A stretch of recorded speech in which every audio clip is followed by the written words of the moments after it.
Oke, kita mulai ya. Pernah nggak sih kamu mikir, kok bisa ya kamu sama pasangan beda banget tapi rasanya klop? Atau mungkin pas lagi liatin anak kamu ngerasa, wah ini sih gue banget. Nah, di pembahasan kali ini kita bakal kupas tuntas soal kepribadian dan hubungan. Kita mulai dari cerita seorang ayah yang mungkin relate banget sama banyak dari kita. Ini kutipan dari Raditya Dika pas dia lagi ngerhatiin anaknya. Dia lihat anaknya itu pendiam, tipe pengamat yang lebih suka ngeliatin dunia dari jauh dulu sebelum ikutan lain. Dan di situ, dia sadar, dia kayak lagi ngelihat dirinya sendiri waktu kecil. Nah, ini dia pertanyaan utamanya. Kita akan bongkar sains di balik sifat-sifat dasar kita. Kenapa kita bisa tertarik sama orang tertentu, dan gimana caranya pemahaman ini bisa benar-benar mengubah cara kita berkomunikasi selamanya. Sekarang, kita masuk ke bagian yang paling seru. Menurut Dr. Aisyah Dahlan, seorang konselor adiksi dengan pengalaman puluhan tahun, kepribadian inti kita, yang beliau sebut watak, itu ternyata bukan sesuatu yang kita bentuk, tapi sesuatu yang kita warisi. Ini tuh genetik, udah jadi pondasi diri kita dari lahir. Jadi watak itu ibarat cetak biru kita, udah nempel di DNA. Ini beda ya sama karakter atau sifat yang bisa kita latih. Watak itu settingan pabriknya. Inilah yang ngejelasin kenapa ada dari kita yang dari sananya lebih senang baca buku sendirian, sementara yang lain justru dapat energi kalau lagi rame-rame. Nah, yang menarik banget nih, kalau kamu ngerasa kayak Raditya Dika atau anaknya, tipe pemikir yang pendiam, kamu nggak sendirian. Ternyata sekitar 25% atau 1 dari 4 orang di dunia ini punya watak yang sama. Jadi ini bukan aneh, ini emang salah satu tipe kepribadian utama. Slide ini ngegambarin dua kutub yang berbeda.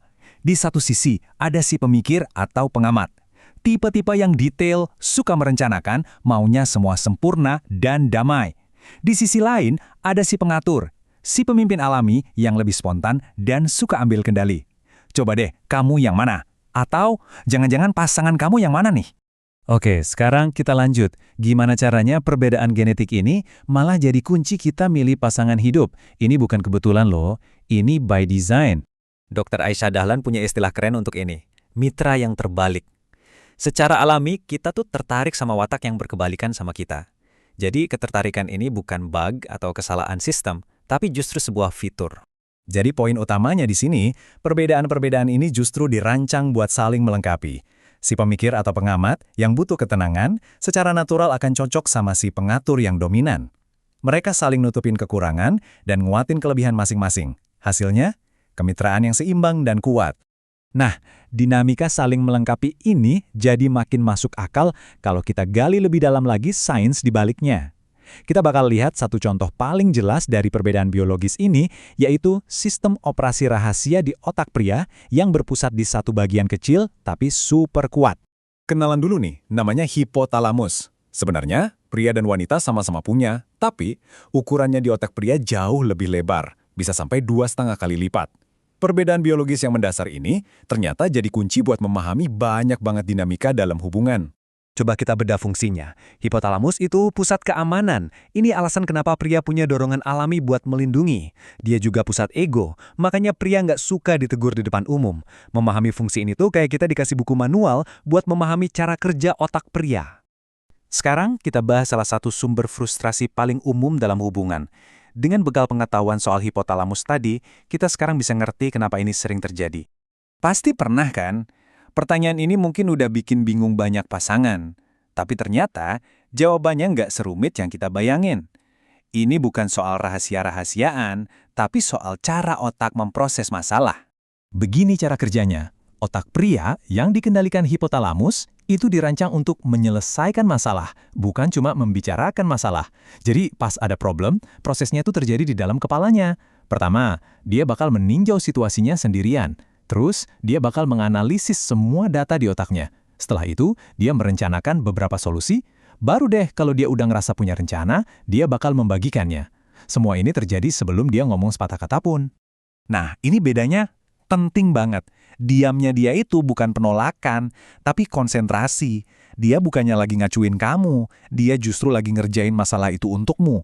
Dia mau datang ke kamu dengan solusi, bukan cuma dengan masalahnya. Oke, sekarang kita udah ngerti kenapanya. Saatnya kita belajar gimananya. Gimana cara kita pakai pengetahuan ini buat membangun jembatan komunikasi, bukan malah membangun tembok. Kutipan ini kena banget, karena hipotalamus pria itu mendorongnya untuk melindungi. Dia akan merespons positif sama perilaku yang bikin dia bisa menjalankan peran itu.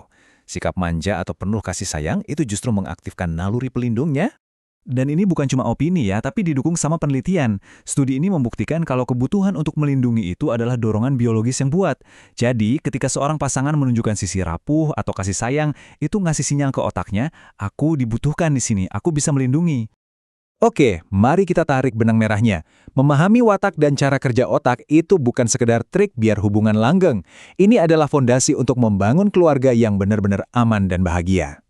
Nah, disinilah pengalaman Dr. Dahlan sebagai profesional ngasih kita perspektif yang dalam banget. Beliau udah lihat langsung akibat dari keluarga yang nggak nyambung, dan beliau menemukan kalau akarnya seringkali berawal dari rumah. Ini dalam banget, tapi sederhana kan? Rumah di mana anak merasa dipahami, di mana watak mereka dihargai, dan komunikasi antar anggota keluarga didasari pemahaman biologis, itu adalah benteng terkuat melawan pengaruh negatif dari luar. Kebahagiaan itu sendiri adalah pencegahan. Jadi, ini dia intinya. Dengan memahami cetak biru genetik watak kita dan cara kerja otak kita bisa berhenti maksa orang lain buat berubah dan mulai saling mengerti.